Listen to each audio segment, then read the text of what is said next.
All right, mathematicians, we have gone one way from a rectangle where we can see all of the area and then label the dimensions and find the product. So that's what we did up here. That's what you just did in the warm-up problem.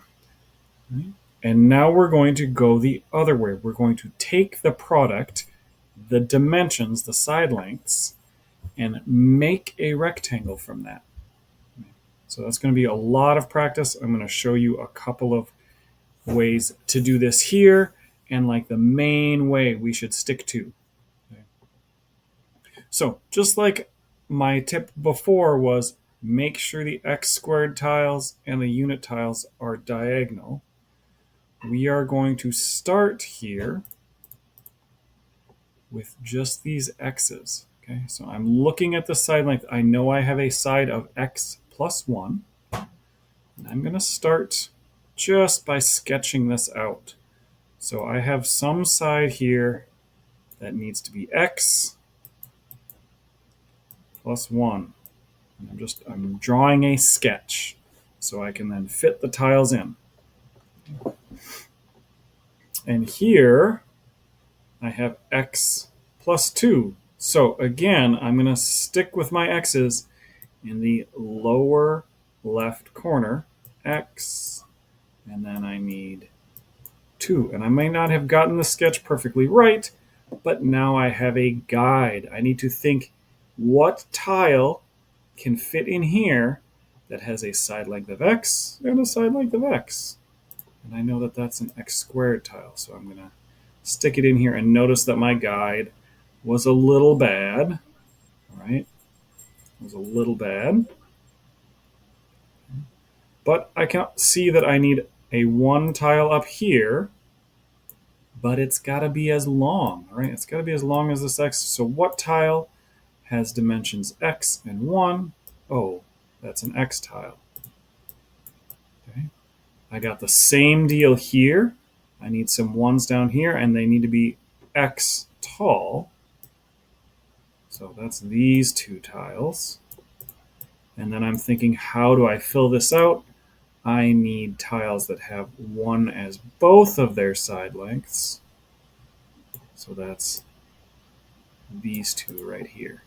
So now I failed a little bit with my sketch, but that's going to happen to you, right? But you can see now I have a rectangle I've made where the side length is x plus 1 and the other side length is x plus 2.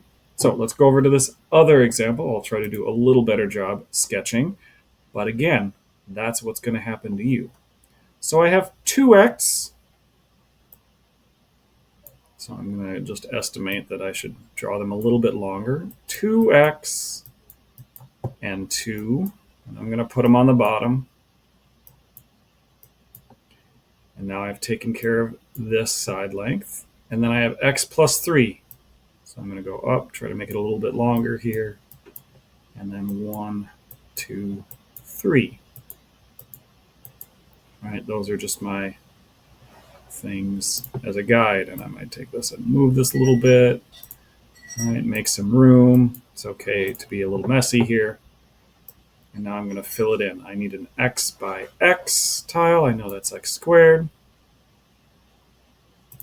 Another x by x tile, and now I even made it a little too big. And then I need some x by 1 tiles to fit in there. Same deal here. I'm going to steal these 2 because I see that I'm going to need at least 2. Turns out that I need 3.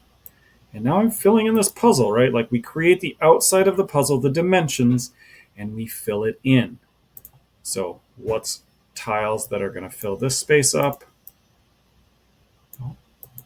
Those x tiles. And now I'm thinking I need tiles that have side lengths 1. Both side lengths need to be 1.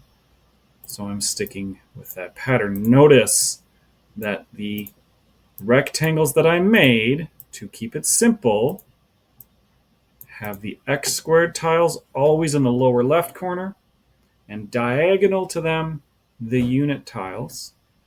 and the other spots are filled out by the green X tiles. There are different ways to do that, but it's more complicated and it's not going to get you there as fast.